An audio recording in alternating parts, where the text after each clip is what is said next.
打手阿力的反水是形势急转直下。梁宽这下可是机关算尽，反误了青青性命。虽然割舍骨肉穿心的疼痛，可梁书记在这样的大是大非面前，选择的是大义灭亲。最解气的要算严培军了。干警们摩拳擦掌，却有人先走了一步。哎，张秘书，咱不是去湖北吗？梁宽，你觉得咱们还能去湖北吗？我看你是被吓晕了吧？哈哈哈！张秘书，这句话呀，千万别让我那帮弟兄们听见了啊，要不然他们还不得把你给撕了啊！你死到临头了，怎么还那么狂啊？本来呢，赵市长以为美华公司的事儿已经结束了，可谁知道，公安局的严培军从阿丽嘴里又掏出点东西来。他把你这么一供，你就成了杀人嫌疑犯。看来是难逃一死了。虽然你妈妈是市委书记，但是咱们打个比方吧，好比是一场足球赛，你在禁区里明显犯了规，就算是裁判换成是你妈，这个点球也不能不罚吧？这场球你是输定了。哎，那可不一定啊。这前年世界杯球赛，8球罚点球，结果怎么样？踢飞了。照你的意思，你是指望公安和法院这么一走神儿，这皮球就踢飞了？哎，翟秘书，这你就不知道了。当今社会呀，是任何事情都有可能发生的。可是梁宽啊，你怎么就不明白呢？你现在手上有一条命案，又黑了国家一大笔钱，这两样可都是死罪。你这个案子犯了，谁敢保证不把另一个案子给扯出来？我明白了，那赵叔叔啊，他就是信不过我。信得过你？谁要信得过你，那才是疯了。哎，你现在是怎么也躲不过去了。与其落在他们手里，让大家担惊受怕，还不如就牺牲你一个。大哥，跟一快死的人废什么话？你闪开，给你露一手。慢着。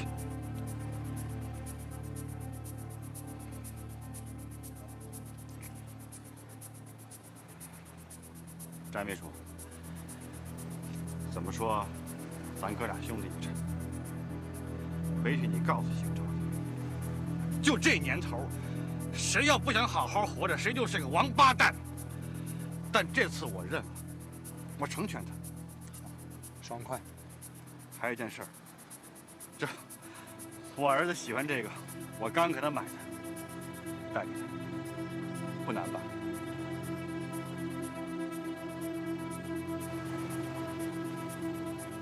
我会照办。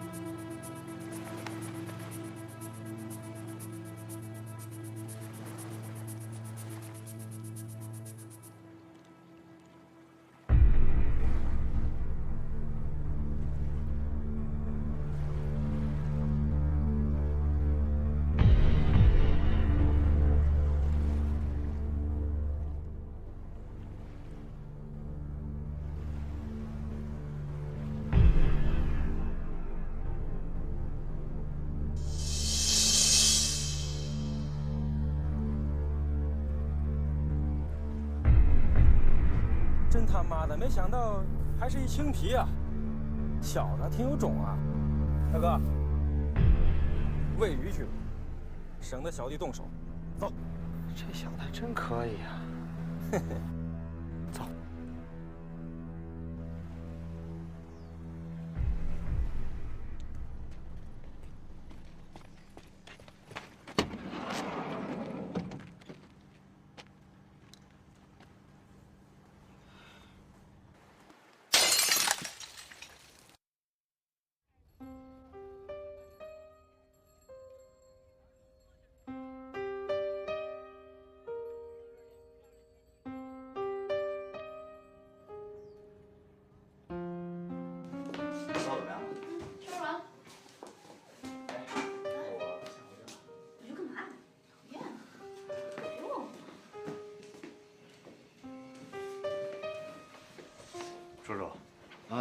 天也不早了，要不我先回去了。好，笑笑，你开我的车送王烈回去。嗯。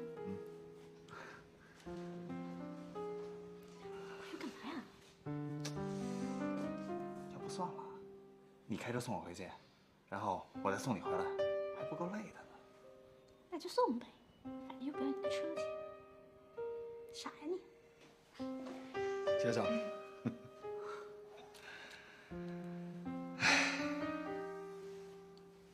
孩子，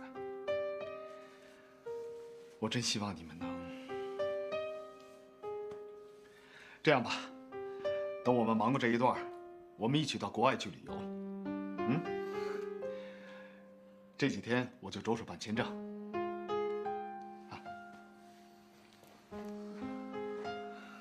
谁说要跟你出去旅游了？我还没想好呢。废话，你不跟我出去，你跟谁去？连死都死得像个贵族，到底是梁文仪的儿子。可惜啊。我没想到他会纵身一跳。下午的时候怕他起疑心，还好酒好饭招待的。哎呀，低估他了。现在整件事都朝着有利于我的方向发展。天助我也呀！梁宽一死，一切都简单多了。你是不是想说，美华的资金都填到咱们的窟窿里？2600万对美华来说是个小数目，是这意思吗？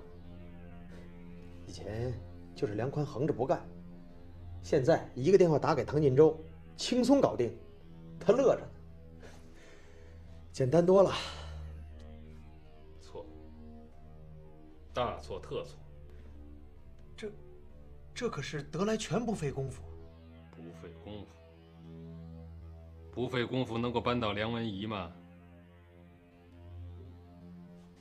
我要把美华的污点都留给梁宽。梁书记是他的母亲，等省纪检委的人一下来，他就是浑身上下都是嘴，他也说不清楚。梁书记的公子侵吞了市里1个多亿的资金，当书记的母亲会不清楚？我是相信，但党纪国法会信吗？如果牵扯到唐晋洲，他可靠不住啊。听说苏老师死后，他跟梁红打得火热。唐晋洲，你不用担心，他早有打算。你看你这哈士连天的，天快亮了，赶快回睡觉吧。好吧。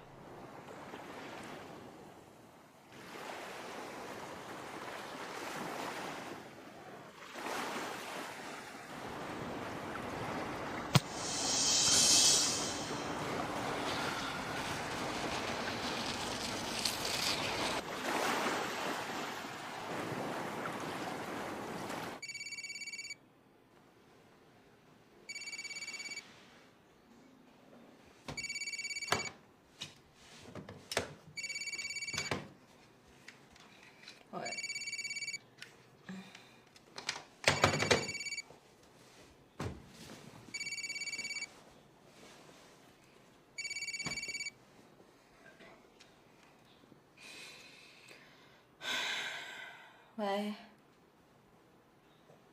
谁？谁？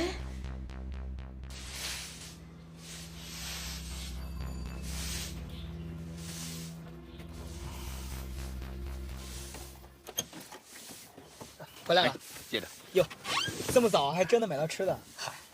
老公安就是老公安，学着点吧。怎么样？有什么情况？没动静。哎，你说，咱们俩在这蹲守，万一要梁书记知道了，那咱俩还有活啊？市委书记怎么着？合法公民那是咱的领导。要是真犯了事儿，照样不含糊。梁宽那小子我审过他，真牛，不动声色，能把你气死。现在好了，要是让我逮着他，非让这小子尿裤子不可。对，狠狠治治他。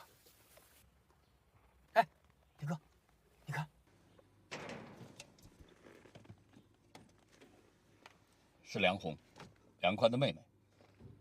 这么早去哪儿啊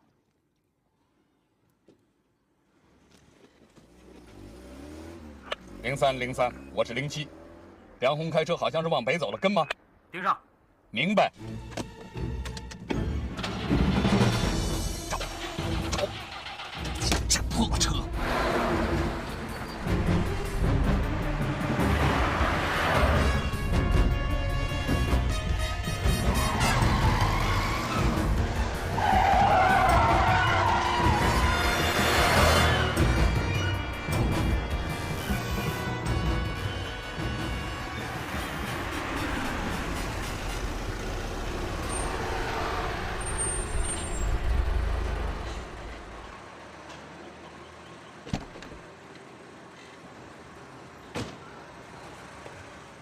小姐，你们这是不是刚刚有个人打个电话给我？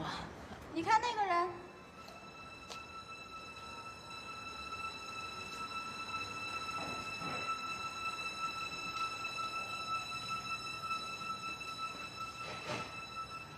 哥，你怎么跑到这儿来了？啊，你这怎么搞的？浑身，啊，哥，回家有，走，咱们回家，回家买。家哥，放下，别动！家满油，咱们不听话你，放下！回去，走，别闹啊！大家快这放下！是我们家的，让开！哥，都给我！我给，那是咱们的，这是我们家的。别闹，哥！走开！他是你什么人啊？疯子！快带他离开！走开了！哥，你这是怎么了？那是我的。你怎么穿成这样啊？我给你换件衣服啊！你跑哪儿去了你啊？来，别动！我给你穿上衣服，冷不冷？这是我的衣服。我知道。这是我的，给我。我给你穿上。给我，这是我的。给我，我把它吃了。你看你身上湿成这是我的衣服，怎么在这儿呢？这是我的东西，这是我的。我看不见，我什么也看不见，我看不见。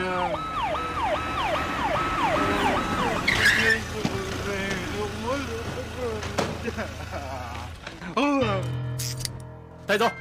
哥。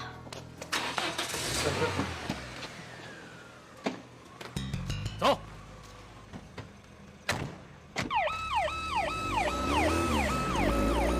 请上车，小姐。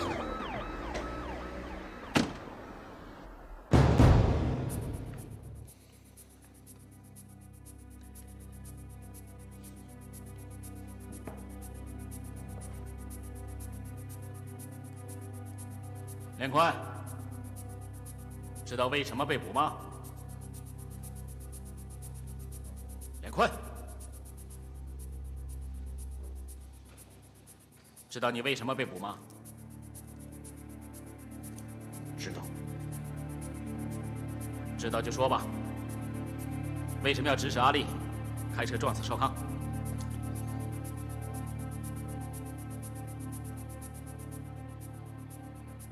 因为他不听话，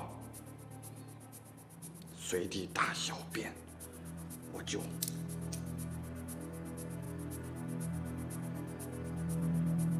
老实点。梁宽，我要尿尿。老实点。你说什么呢？我告诉你，梁宽，老老实实交代你的问题。我要尿尿。他不听话，随地大小便。梁坤，少跟我装疯卖傻！我要尿尿。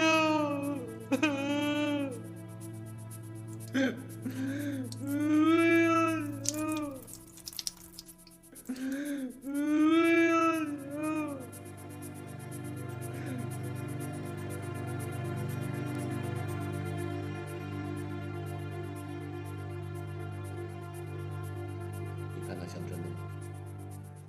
头儿，看他的眼神不像装的。做个司法鉴定吧。我通知医院。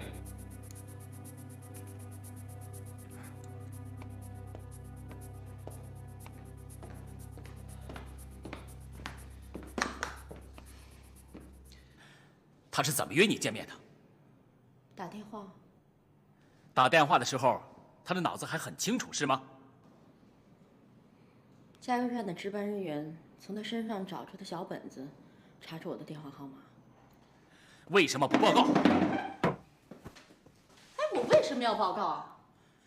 我警告你，他现在是犯罪嫌疑人，同犯罪嫌疑人秘密接头，同样是犯罪，窝藏罪，你知道吗？我不知道，警察同志，在此之前没有任何人告诉我，我哥哥是个罪犯。警方去过你家。警察经常去我们家，前天还去检查了防火措施。怎么了？我们向梁书记做过汇报。哎，你向我妈汇报不等于我知道啊，所以就不存在什么窝藏不窝藏的嫌疑，是不是？梁红，你要协助警方调查，这是公民的责任，对查清你哥哥的案子也有好处。你这么说还差不多。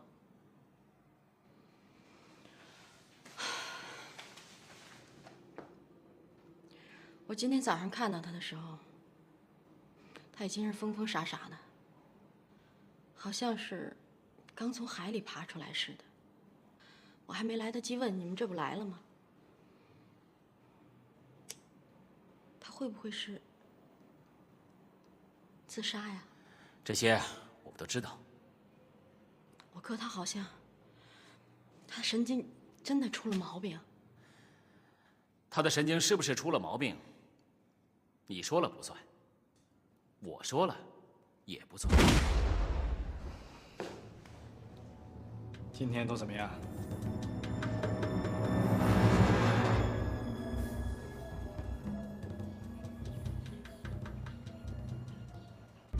沈良宽是你们公安局正常的司法公务，不需要向我汇报。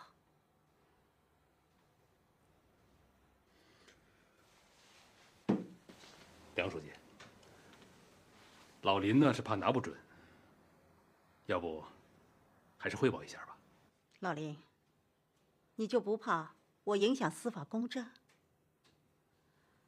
不要因为疑犯是我的儿子，你们就缩手缩脚。你们市局平时是怎么办案，现在还怎么办？梁宽的罪行属实，该判就判，该杀就杀。我们今天在高速公路的沙尾坡找到他，可能是受了惊吓，精神有些失常。精神失常？已经送到精神病院检查去了，结果很快就会出来。结果出来以后，马上告诉我。是。那我们先走了。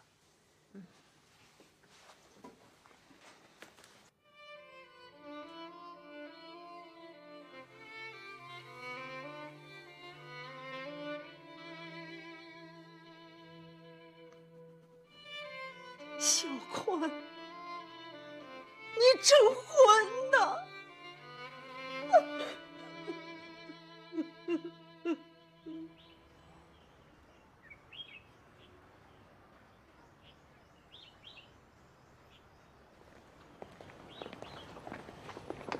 欢迎欢迎，赵市长，我们早盼着你来了。市长不是来视察的，梁宽呢？梁宽在办公室早等着呢。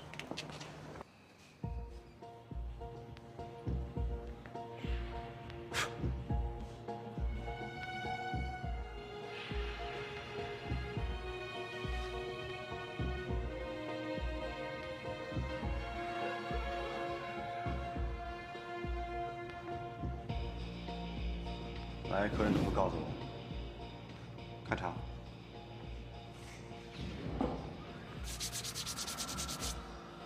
说吧。找我有什么事儿？嗯？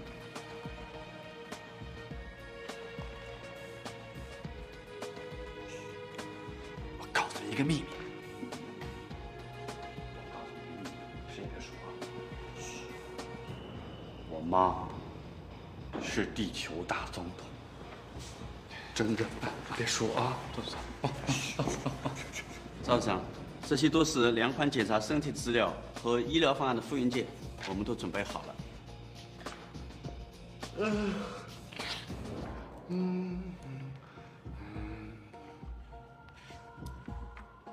董院长，他是个特殊的病人，你可要格外照顾。我明白你的意思。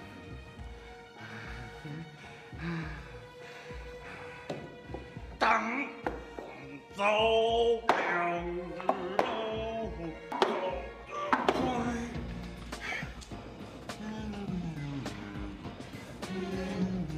小宽，赵叔叔来看你来了。吃饭了吗？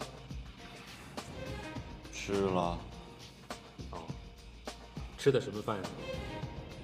红烧猪肉。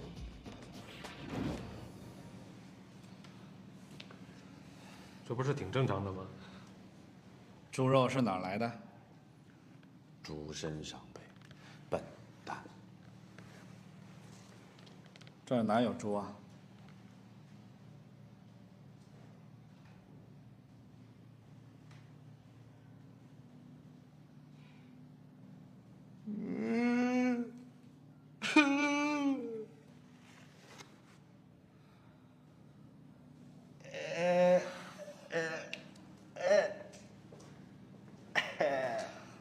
他对外界感知是倒错的，有时还带有某种时期的特殊认识，这是典型的心因性幻想症，是精神分裂的一种。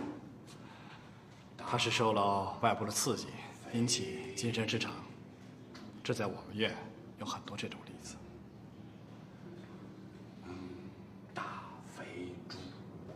赵市长，精神失常的人是无法承担法律责任的。我们把他放到这儿来治疗，医院会定期进行检查。他们每周都给局里送一份梁宽精神状况的报告。我们根据这个报告，决定是否收回监禁。好。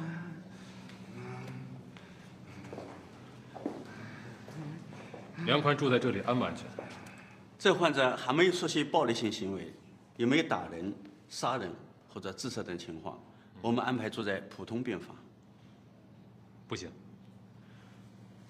单独给他开个病房，要派专人看管。其实这也是为了梁书记负责嘛，对吧？我们马上就办。好，魏医生，就你办吧。放心，市长亲自关心，我们当医生的一定尽心。好。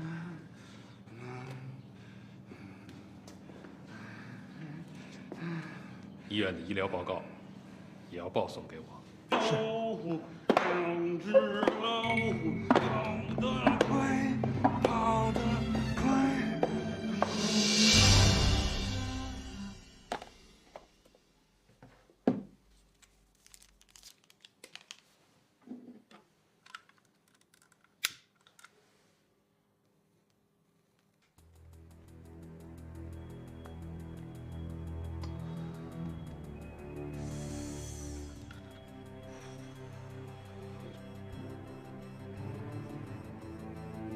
抽烟？原来没见过。巴西雪茄味道真不错，一个朋友特意从南美给我捎回来的。尝尝。我怕兴奋过度，闻闻味儿足矣了。老唐嘲笑我是吧？难道我真有那么兴奋吗？没有啊，我刚才是看了梁宽的病情鉴定，还没醒过神来。那上面全是抑郁、焦虑、兴奋、妄想心境、多疑等等，让人看得心惊肉跳。就是正常人也得吓得心里不正常了。我亲自去了一趟精神康复医院，我是真不敢相信。梁宽会疯成这个样子，整个一个横路径二。梁宽怎么会疯呢？他怎么就不会疯呢？干了那么多的亏心事儿，你就没想想，他疯得很是时候吧？就算公安局追捕他，也不至于下疯吧？以梁宽的心理素质，不该如此。你什么意思？他是庄疯？不都鉴定过了吗？不会是有人把他给弄疯的吧？比如吃药，这种事儿电影里面多的是啊。唐总的想象力可真是丰富啊！我只是觉得这事儿太突然了。谁不觉得突然呀？我一直就担心梁宽会把我们全都扯出来。你想想，梁宽如果被公安局抓到，会是什么结果？一个枪子儿，崩了。他现在虽然是行尸走肉了，但毕竟人还在嘛。两全其美啊！他可真会疯。可是没有梁宽，我们的计划怎么办？照旧。少了他，少了后顾之忧，省得总像梁书记的影子在我眼前晃来晃去的。赵市长，我不希望你借题发挥。我们做生意讲究是一单是一单，你可千万别耍那种一箭双雕的小聪明。扳倒了梁文仪在平津，我就可以一手遮天，你我不就更安全了吗？会吗，赵市长？兔子打光了，该杀狗了，这可是老祖宗说的。老唐，你到现在还不信我是吧？嗯？赵市长，其实你多虑了。我们的计划天衣无缝，梁书记根本觉察不出来。你犯不上费尽心思动那种心机。你老这么护着梁书记，是另有原因吧？听说梁红跟你，啊？不可以吗？可以，当然可以了。听说那个丫头还很不错，比梁宽强多了，而且业务也好。我准备让她接替梁宽的工作，为我们的基金继续筹款。你也疯了？已经封了一个，再多一个也算不了什么。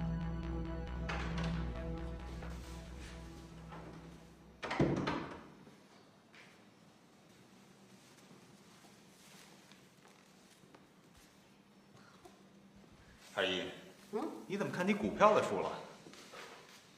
我呀，争取在1个星期内短线突破。你看懂了？看懂，那我不就成了精了？哎呀，我看这跟我们车床上那些活也差不多，只要肯学。二姨，你也要做股票啊？别人行，我为啥不行？你真铁了心了？铁了心了。哼，炒股赚钱，这是第二职业，实心。二姨，股市有风险，入市要谨慎。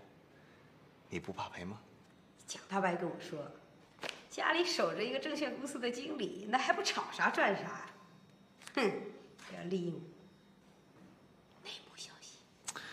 二姨，利用内幕消息是要犯法的。犯什么法？你悄悄地告诉我，谁会知道？哎，小丽，这个忙你可得帮啊！你总不能看着二姨把那心血钱扔到狼窝里吧？忙是要帮的，可是这样吧，刚开始你没有经验，不能以短线投机，要做就做长线。好，那你明天给我开个户吧。我只有4000块钱，行吗？ 4000块钱啊，那也太少了，连开户的底线还不够那这样，我还有点积蓄，先借给你，等你股票赚了钱再还我。好。那要赔了呢？你一点信心都没有，那还是别做了。哎，好，哎，就这样。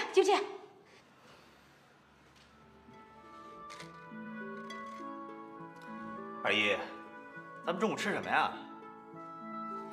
你那不带点包子吗？凑合一顿得了。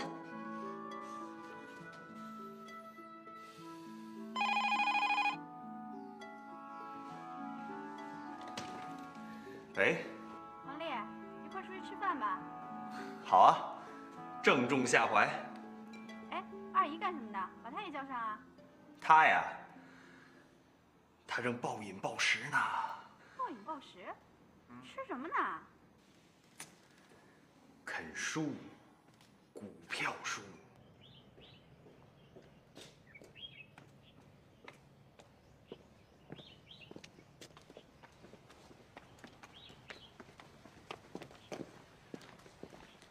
欢迎梁书记，你好，你好，啊，委员长，你好，梁书记，你还认识我吗？太麻烦了啊！我姓魏啊。当年84年您在秀峰工作时，我是您手下。您真是贵人多忘事儿。我可有报答你的机会了。我现在是梁宽的主治大夫。谢谢你啊。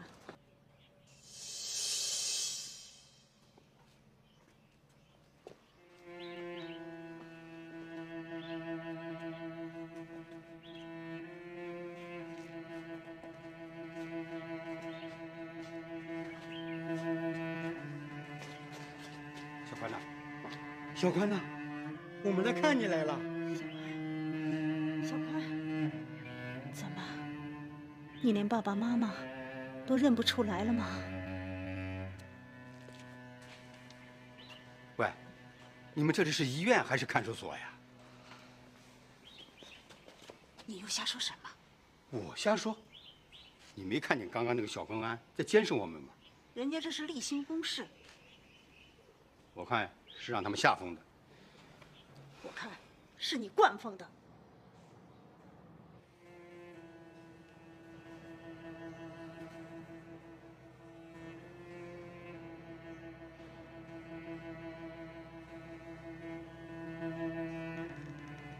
魏医生，有没有可能治好？可能性不大，精神分裂症反复的可能性很大。我替您照顾他吧。这孩子完了。小宽，妈妈今天是特地来向你道歉的。妈妈总是忙于自己的工作，没有好好尽一个母亲应尽的责任。你就忙吧。我妈比你还忙。我妈是地球大总统。小宽呐，努努让我带他来看你，我没让他来，等你好了再带他来啊。嘿，人来了！嘿，小宽，小宽。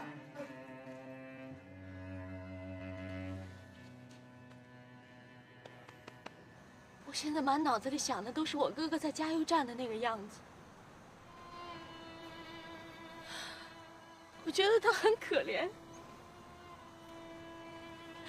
我真的非常恨他，所有的这一切都是他自己造成的。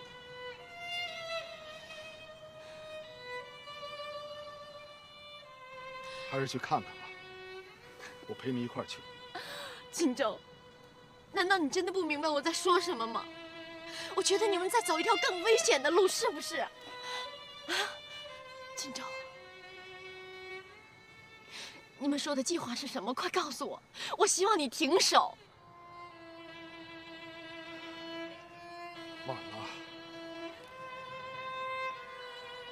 我已经上了战车，就只能冲到底了。我和梁宽跟赵市长有个交易，跟赵市长有个交易。现在梁宽不行了，由你来接替他的位置。靳州，你想让我干什么？不干什么，为了保护我们自己，还有你妈妈。我妈？我妈和美华事件有什么关系？没有任何关系，但赵市长想借题发挥。我妈妈是清白的，就算有人栽赃她，那又能怎么样呢？我也知道她是清白的，但是美华的案底可不是个小数目，一旦披露出来会震惊全国的。到时候，省委会怎么看？社会舆论又会怎么看？就算没有任何瓜葛，但市委书记的儿子是摊贩，你想想，他总要负失察和渎职的责任吧？那他的政治前途可就全都葬送了。那我还得感谢您了，保全我们梁家不至于七零八落，是不是？不是感谢我，而是要感谢你，梁红。只有你的出现，才能对赵市长有所震慑，才能使他不敢轻举妄动。我不干。你必须干。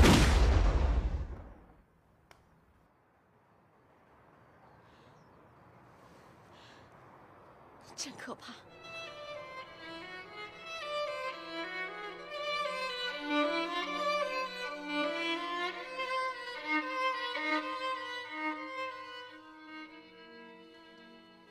金马味精1星期都在看涨，我看不出它的基本面有什么长足改进。可能跟我们公司有关吧，自营部那边有动作。然后他正在拉动这只股票，说不好，也许市里对金马味精有新的政策支持。梁红应该有所耳闻吧？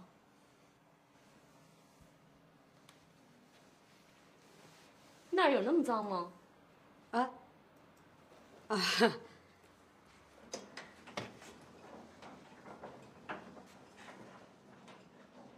不怕他听。你知道他是谁吗？不知道。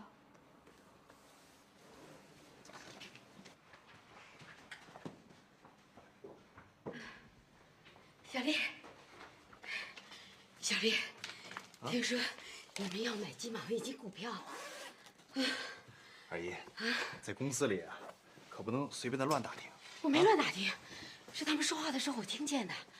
我刚才在楼下看到金马味精股票还在涨呢，我就买这个股票吧，你看行吗？二姨，我不好表态。那你给我透露一点内部消息吗？我是证券从业人员，我这么做会受到处分的。二姨，你就随便看着买吧，啊？好，算我白问了。哎，二姨，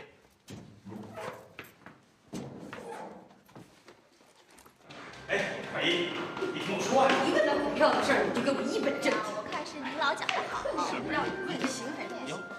王烈，这不是王烈吗？公主，阿姨，二姨，这是裴军的爸爸和妈妈。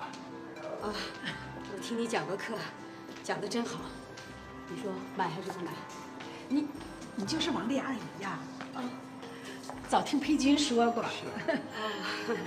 哎，二姨，严叔叔是炒股方面的行家，严妈妈也在炒股，你不妨跟着他们做，肯定没错。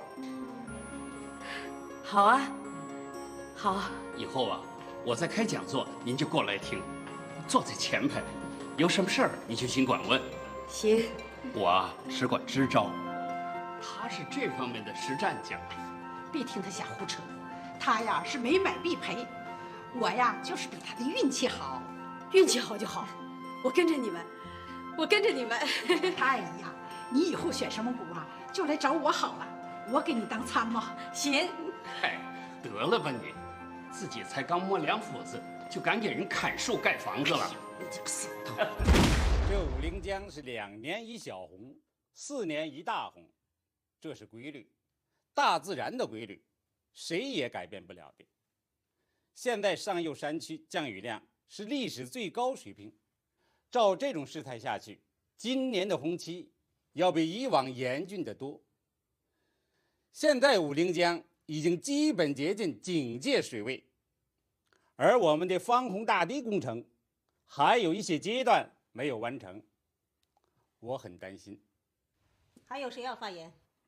畅所欲言。王局长，您不是憋了半天了吗？要我说，这防汛工作，晚防不如早防，早防不如现在就防。现在当务之急还是大堤。王经理他们到底什么时候人完工？有功夫到大坝上干点实事，别在这儿浪费时间。王局长说的对，大堤是关键。虽然大洪水还没有到，但那只是时间问题。可以协调驻我市的部队，加快大堤建设的施工速度。梁书记，你看这样行不行？我同意。我们宁可信其有，不能麻痹大意，防范于未然。何况，根据国家防汛总指挥部的通知，今年的洪水要高于往年。我的意见是，马上组织防汛预备队，王局长亲自指挥。还有，大堤的工程建设一定要保质保量，要在1个星期到10天内完成它。有困难吗？我们昼夜加班，一定赶在汛期前完工。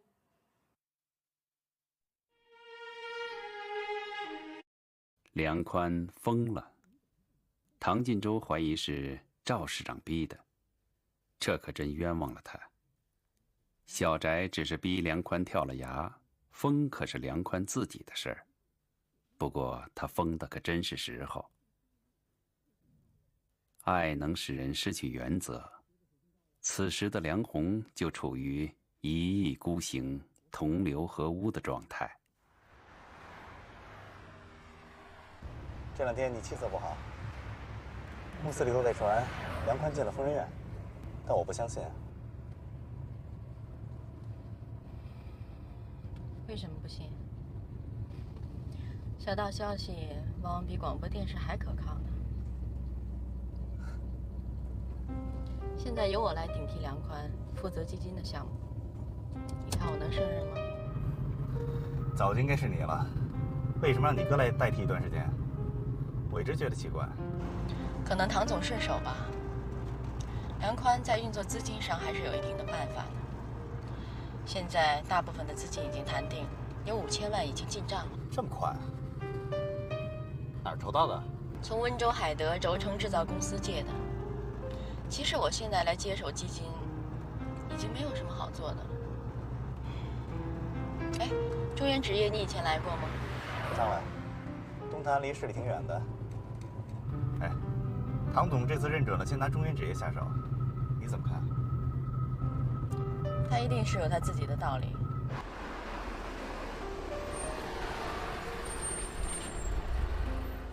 我们公司地处武陵江下游，因为是造纸行业，需要消耗大量的清水，所以当初设计的时候啊，离河道很近，这样就保证了生产用水的供应。那你们排污情况怎么样？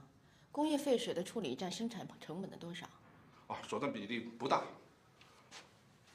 我们公司的废水处理完全达到了国家环保部门的规定，在公司内部有一个专业的废水处理厂，有4个过滤池。现在国内市场受加拿大和瑞典进口新闻纸的冲击，造纸行业并不景气。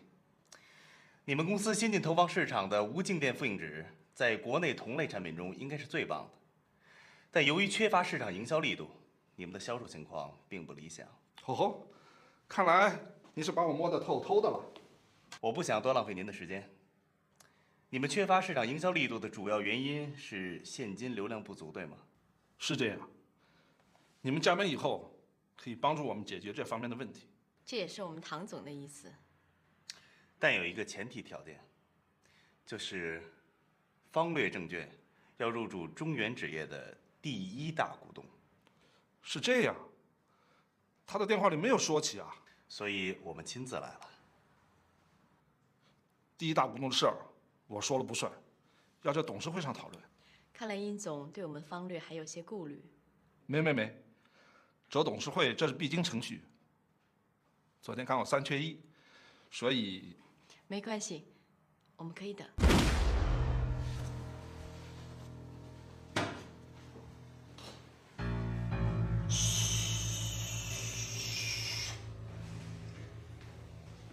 哇！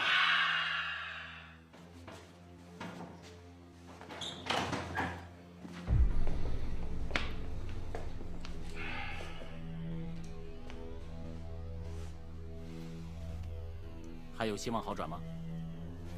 现在我们只能进行早期的药物干预，对首发病人有一定的疗效，对精神科疾病很难立竿见影。最近有什么人和梁宽接触？每天活动时间，他们都到活动室和户外活动，都有可能接触。我说的不是这个啊，你说的是外人呢。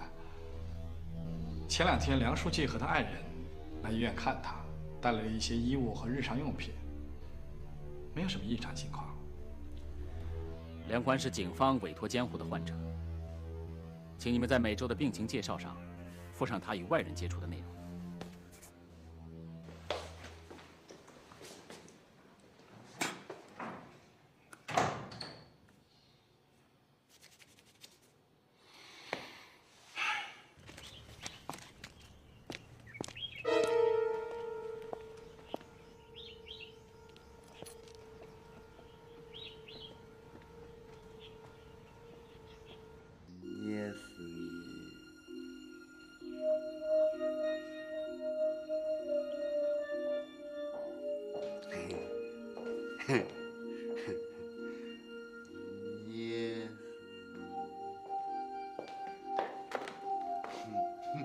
哥，哥，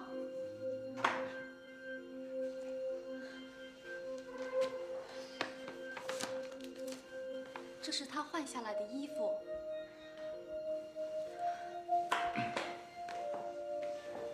小姐，我可不可以看看我哥哥的房间啊？他是特别监护的患者，您不能进去。我看算了吧，里面条件也不会太好，你看了更难受。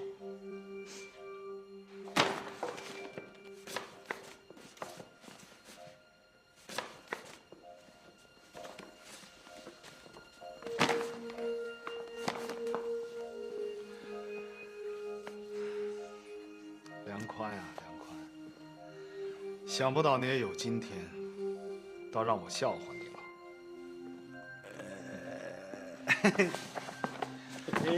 其实真正洒脱的是你呀，跑到这儿来躲清静来了。而我呢，每天还得在泥潭里头翻跟头，还搭着你妹妹。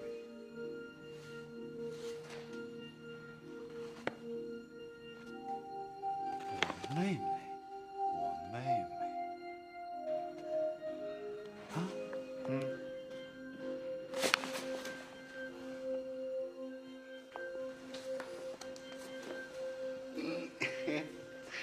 哥，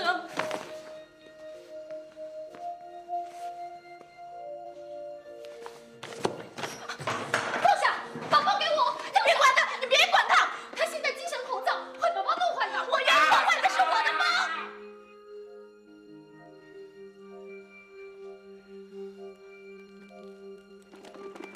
哥，这是您的半斤饺子。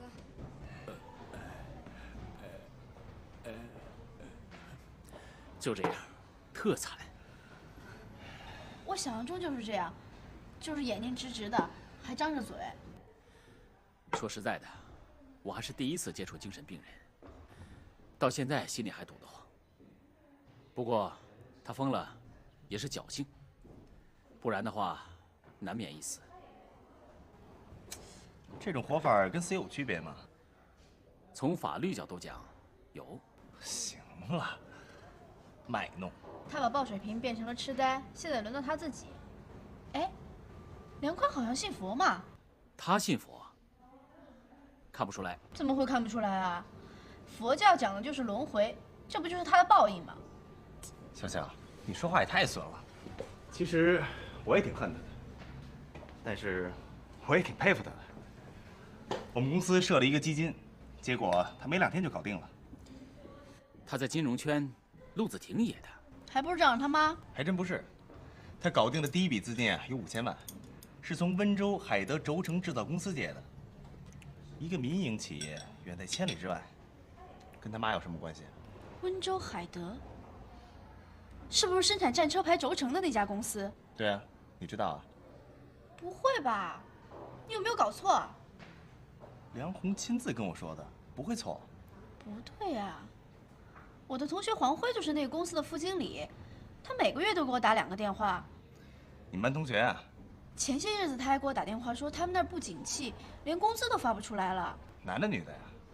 大3的时候他对我挺好的，哎呀，过都过去了，人家孩子都1岁了。王丽啊，别醋篓子了。唐潇，你再确认一下。我明白，警察同志。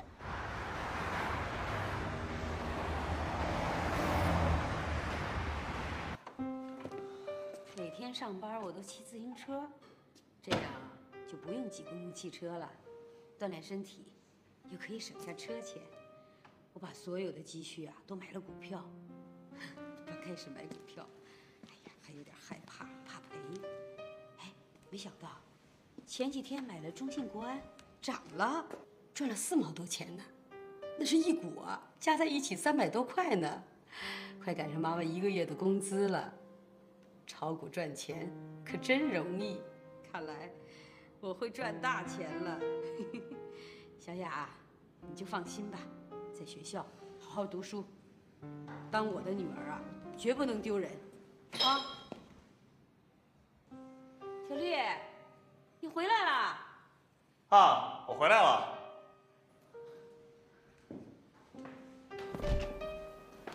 二姨，这么晚了还没睡啊？我给小雅写信呢。哎，你也跟你妹妹说2句吧。来来来。好啊。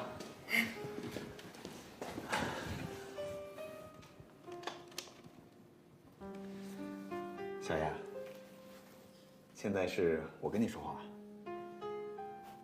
你好吗？对，我是唐晋州。什么？花旗银行？啊，你好。你们那边是上午，我们平津已经是午夜了。那笔款子到账上了？好，谢谢谢谢，再见。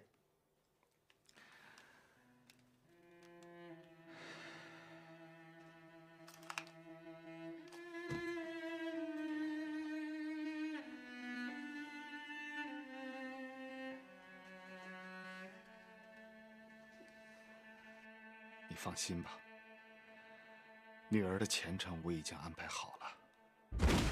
一切都按原计划进行。在这个周末以前，你一定要把20万现金打到塔河镇银行的那个账户里面。可以，我马上派梁红去办。这件事情非同小可，你最好本人去办，这样保险一些。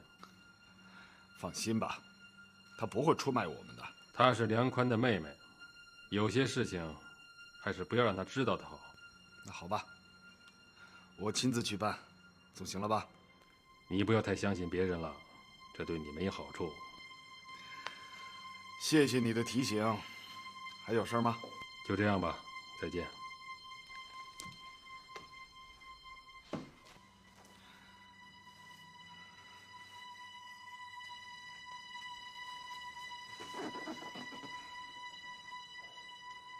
你看，昨天又出现一根小阳线，在上周的 K 线图啊，恰好就是3个白武士。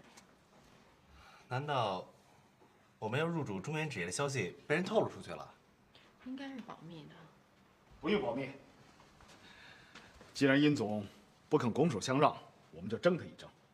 王烈，现在开始动用基金，大量吸纳中原股票。好，我马上开始。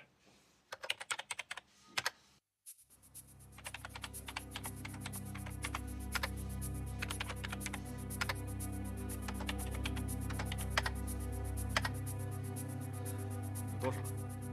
挂出来的有13400手，全部吞下。怎么样？什么感觉？我终于懂了，什么叫鲸吞。好，有人挂出来，你就继续鲸吞。梁红，通知我们的股评人，在各媒体上发布消息，把方略证券兼并中原的消息散布出去。好，没问题。明天我就让它满城风雨。不，就今天。没看天气预报，明天有暴雨。好，就现在。小伙子，记住今天，中国证券史上最精彩的兼并大战开始了。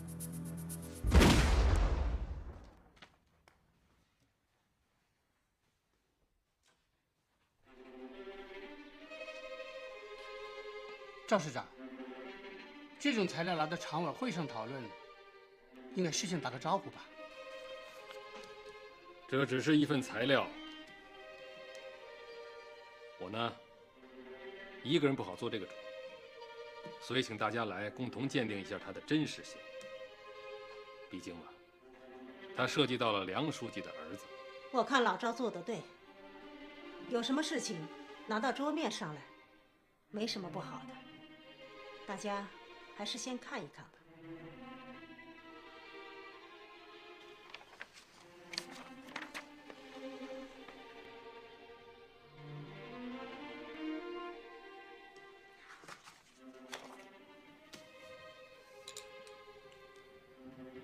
这么大的数额，像是编造的神话。老赵，尽管梁宽住进了医院，对美华公司，我们还是要赶紧采取措施，防止国有资产的流失。美华的全部资产已经被冻结了，现在由市里的方略证券公司在托管。梁书记，您看，因为梁宽客观上造成了调查取证工作的困难，我希望公安部门有关办案人员能继续深入调查。梁宽是我的儿子，有关调查取证的工作我可以回避，材料可以直接上报领导机关。这一次调查上不封顶，不管牵扯到什么人，都要一查到底，包括牵扯到我自己。也可以立案调查，上报省委处理。这是我今天的表态。不知道赵市长，你满意不满意？法律面前人人平等。梁书记为我们大家做出了一个很好的表率。梁书记，您还是吃点吧。端出去吧。梁红还没有到吗？我再打电话催他一下吧。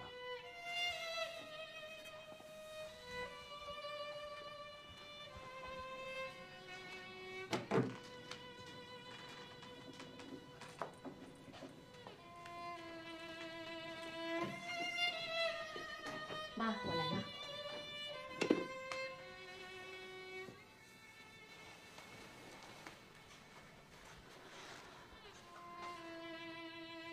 梁红，你老实告诉妈，你和小宽到底有多少事瞒着我？妈，我刚从北京回来不长时间，怎么了？发生什么事儿了？小宽为什么要派人去撞你们公司那个少康？我不知道。你就瞒吧，赵市长都把调查报告拿到常委会上去了。你们什么都背着我，截留国家资产，雇凶杀人，这一切是不是真的？只有我哥才知道。现在他已经疯了，赵市长还能拿他怎么办？听你这意思，你很知情。妈，你过来。我跟您说，你知道吗？我哥只是你和赵市长斗法的一个筹码，没有你想象的那么严重。我想歇一会儿。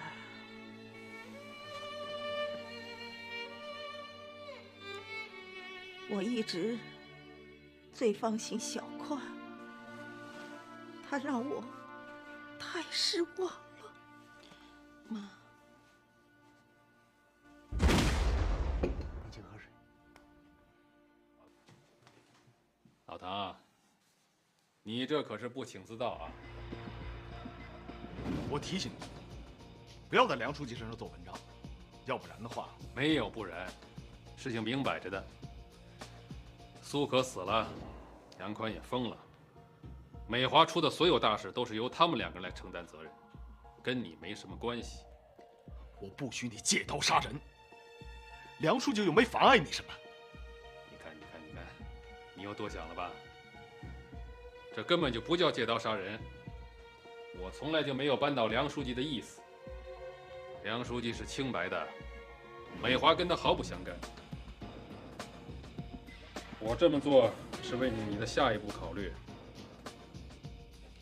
这不过是给我的老上级一个忠告而已。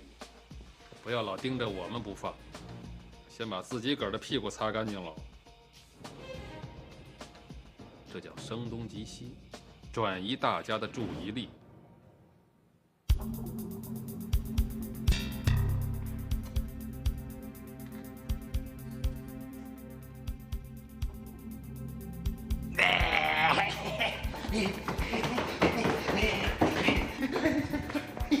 进来！哎呀！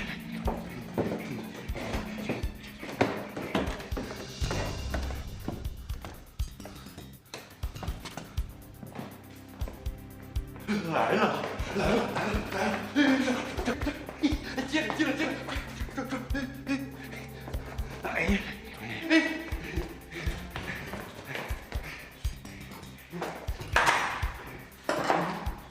哥，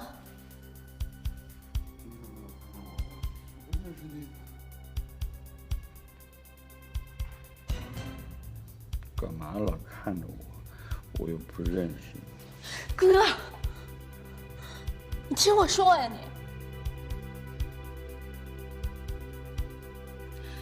你现在轻松了是吗？解脱了，你自由了。可是你知道吗？你害了咱妈呀！赵市长就着美华的事情不发，他要把我们全家都置于死地，你知道吗？我们怎么办？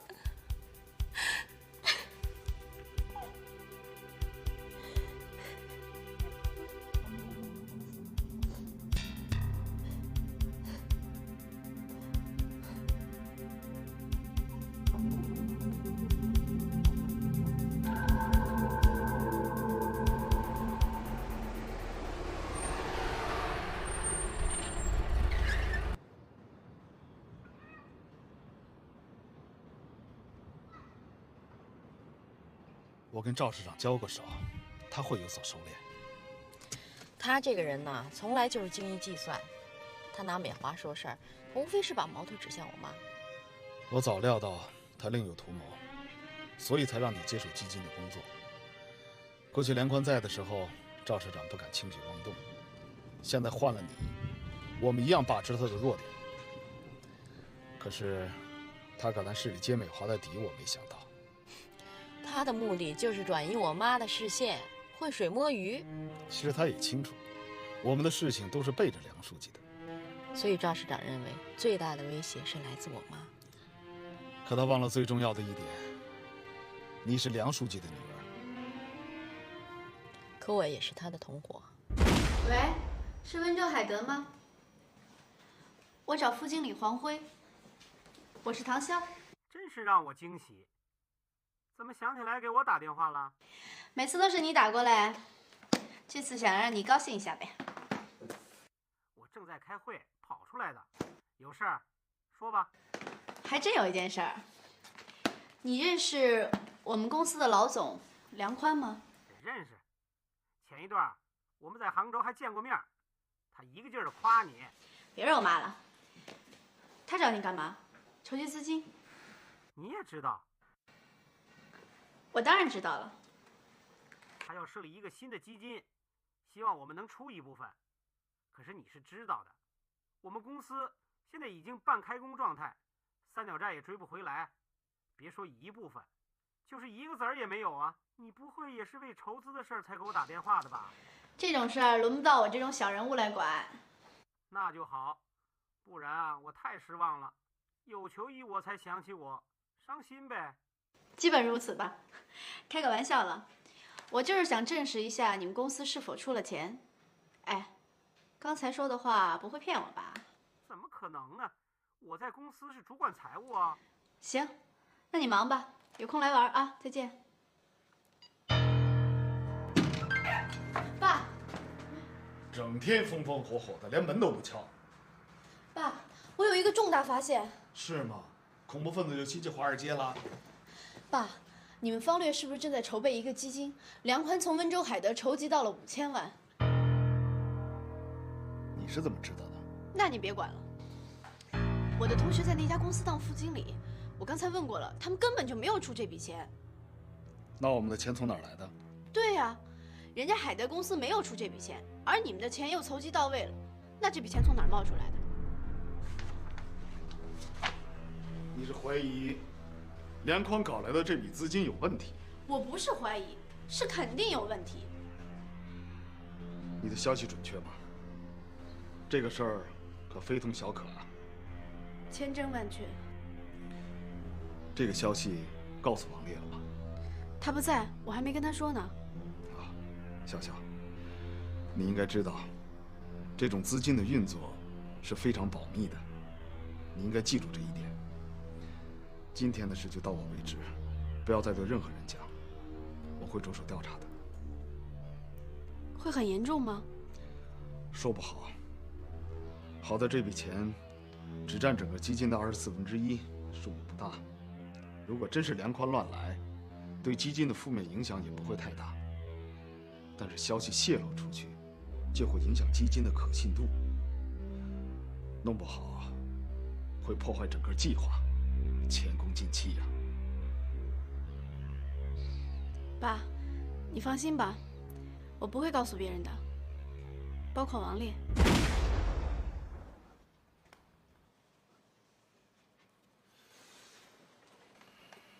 又有人挂出来了，45.2，还要吗？全部吃进，有多少要多少。照这个形势下去，今天突破50块应该没有问题。中原纸业也真是的，偏要玩一次收购反收购的烽火大战。不知他们的资金还能支持多久？跃上如此高的价位，将来大家都吃不消。现在许多股东都盯着我们呢，等我们的持股数达到5%以上，还会继续跟进，股价还会涨。喂，汤总，我们盯着呢。现在我们占他流通股的多少？4.91%。我看可以金盆洗手了。汤总，我们不是要占第一股东的持股数吗？执行吧。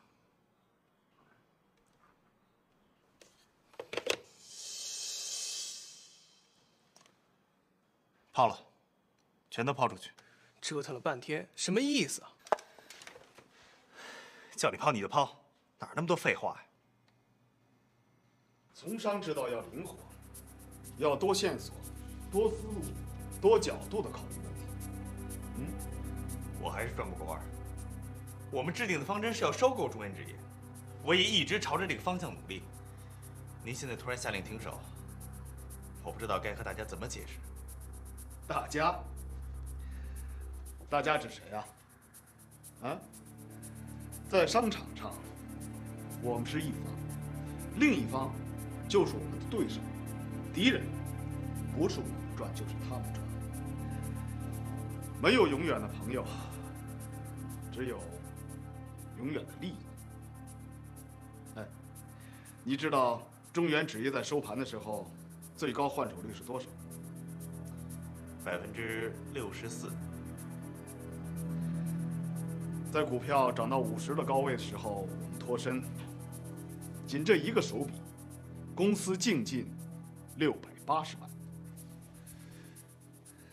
可是很多股民被套在这个高位上，难以脱身，苦不堪言啊！股市就是一个高智商的决斗场，在这里面，任何同情和怜悯都显得虚情假意。你要是想做的得心应手，就好像一个人跟自己对弈一盘棋，乐器全在手中的棋子，看得分明。想要哪一方获胜，全凭你个人的喜好。伟大的股票高手都是如此。我担心其他股东们会觉得自己受到了愚弄，对方磊公司怀有敌意。错，他们会觉得自己受到了愚弄，但是心服口服。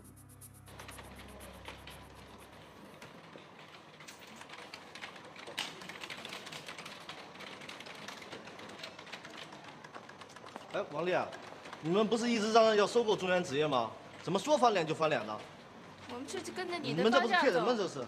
你看这下惨了，都被套牢了。你们这些做机构的真是坑人不浅。是啊。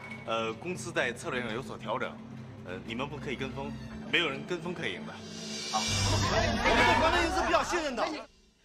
我原先啊，以为你是一个生活能力很强的男人。怎么？现在发觉不是。你看你这乱的。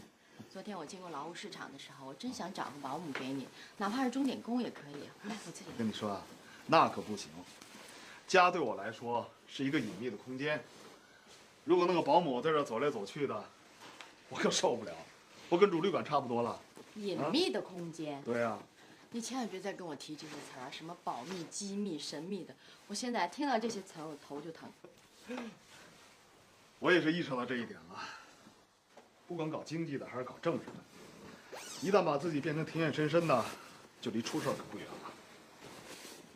怎么，最近有什么不对吗？唐潇开始怀疑咱们的资金来源。好在我知道的早，封住了潇潇的嘴。你真的觉得他不会跟王烈说吗？所以啊，现在我们要密切注视王烈的动向，别让他坏了我们的事儿。这小子好大喜功，容易冲动。当初你让他参与这个项目就非常的不妥。好了，不提了。我明白你的用意。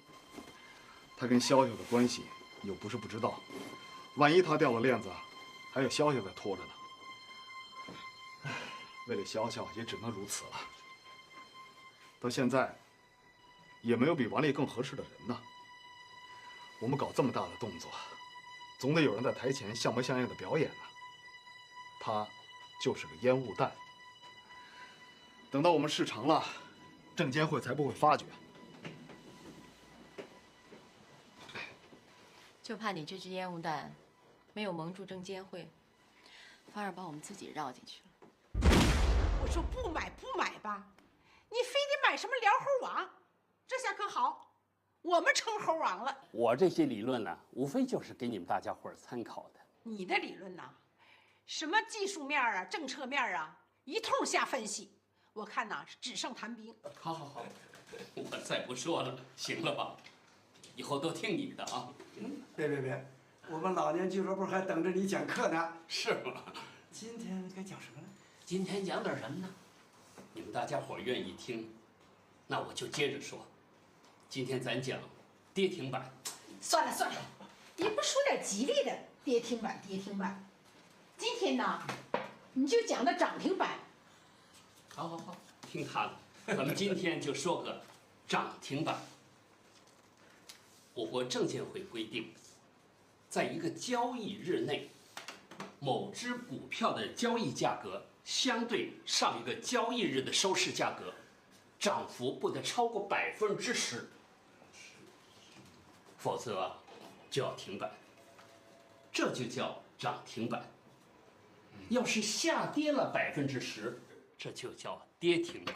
你咋还说跌停板呢？唐总，这已经是中原纸业发来的第3份传真了。先不理他。好，进来。对不起，打断你们了。没事，我已经汇报完了。啊，唐总，我先出去了。啊，把门带上。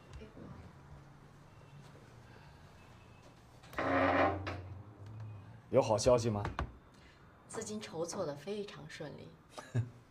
我想也是这样。2亿来自市里，6000万不久就会从一些公司和银行那边打过来。他们听说我们方略公司筹集这么一大笔资金，一定是好买卖，都争先恐后的。这事傻瓜都知道。不是，可是我不明白啊，为为什么我们要在外面筹集这笔资金呢？赵市长那边全出了不就行了吗？不行，我们必须利用这些公司和银行来提高这笔基金的可信度。万一有一天，我们必须向社会公开证明，这笔基金除了我们自己之外，还有其他的一些投资商，而且都是一些合法经营者。当然，我不希望这一天出现。可万一我们提前受到质疑的话，我们就要感谢这些公司和银行了。那我们冒了风险，他们不就白捡了便宜吗？错了，他们也有风险，而且比你我更大，因为他们没有退路。那是应该的，天上从来就不会掉馅饼。那些资金什么时候能打到我们账上？明天最晚后天。资金到账以后，尽量不要让王烈知道。至少在我们洗牌的时候，别让他看出里面有手脚。王烈这孩子呀，嗅觉灵敏得很呐。他很快就会闻出来的。我不是没考虑这个问题，可王烈可不是个容易上当的人呐。但是，只要不让他知道里边的秘密，他还是会在前面冲锋陷阵的。等他看出问题，他就会发现自己已经被拴在里面了。梁红，你知道这手我是跟谁学的吗？我可以不回答吗？王烈，我们和中原纸业就要进行下一轮的谈判了。哎，怎么回事？有没有搞错？我们刚刚耍人家，能坐下来谈吗？小万，也许我们再搞错一次，就可以负负得正。也许这回坐下来谈，我们就可以谈得拢了。我已经约好了殷总，他正急着要见你呢。是急着见面骂我吧？他现在已经元气大伤了，恐怕呀连骂的力气都没有了。现在啊正盼着我们入主中原呢。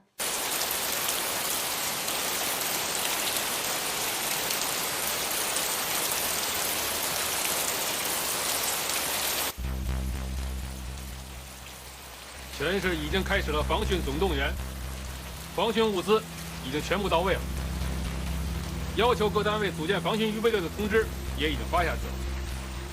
还有一点，每个单位的防汛电话要24小时有人值守，专人负责。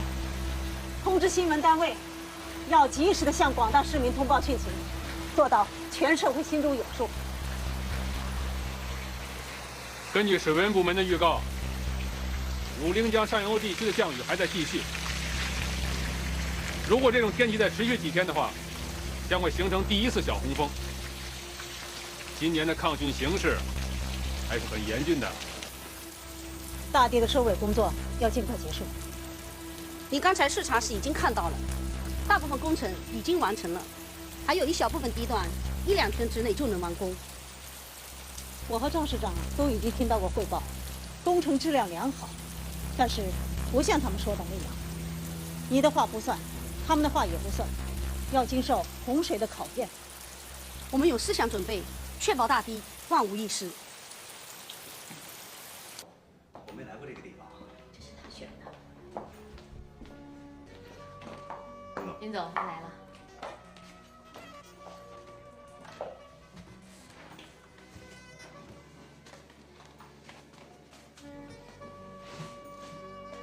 听说这里的乌龙茶不错啊。已经点过了，我也学乖了，会把你们想到的事儿提前说了。您对我们怀有戒心，我们可以理解，因为其实我们的本意并非如此。我对唐总不是很熟，但对方力公司在业界的名声早有所闻。没想到你们会对我来这么一手，我不会再信任你们了。我爸教过我，这叫关公巡城。巡城之后，不是要开战了吗？不是开战，我们今天来呀，主要是想跟您商讨一下。其实我们彼此之间不应该再进行什么收购大战了，鹬蚌相争，渔翁得利。大家如果达成一个收购的意向，不是彼此皆大欢喜吗？来，喝茶。过去我就反对你们进入董事会，现在我更反对了。我已经把书面意见提交中国证监会，让各有关部门知道事实真相。中原纸业的股价动荡，完全是你们一手造成的。您就没有换位思考过？如果我们参股中原纸业，会给它注入新的活力。我不喜欢让一条鳄鱼趴在我的院子里，没准什么时候咬上一口。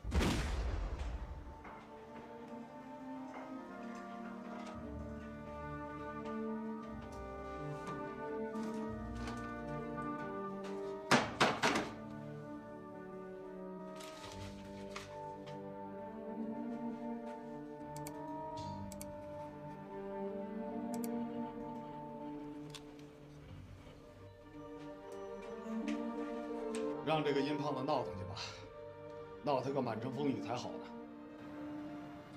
看他的意思，极端的排斥我们。正中下怀啊！我们可以再来一轮收购大战，看谁能笑到最后。可是现在股价在下滑，我们应该观望一段时间。用不了几天，中原纸业的后续资金就会乏力。我们可以不要等它市价探底就动手。现在离我们的计划就有几天了，但愿上天有眼。我昨天晚上做了一个梦，梦见那个江水在涨，我们的股价也在涨，涨着涨着就把我给涨醒了。真的啊？醒了以后，我就在想，我们瞄准中原纸业，就要在不同的价位上不停地吃进，这样人们就会觉得我们对中原纸业的兴趣是一贯的，这样拉升它的股价就不足为怪了。可以，我叫王烈按步骤进行。这样吧，从明天起，我们开始拉升它的股价，明天买，后天卖，手中的存量不要太多，尽量恢复中原纸业的真实市价。你不信，敢跟我打赌吗？你要是输了怎么办？背着我走一圈啊？没问题。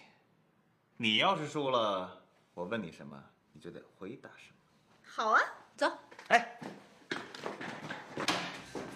哎，你们俩又吵又闹的，像个孩子。二姨，我今天来是要跟你说个事儿。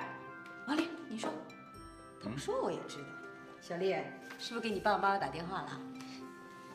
二姨，你把户口本给我吧。王烈说你一直压在箱子底儿，不愿拿出来。登记结婚啊？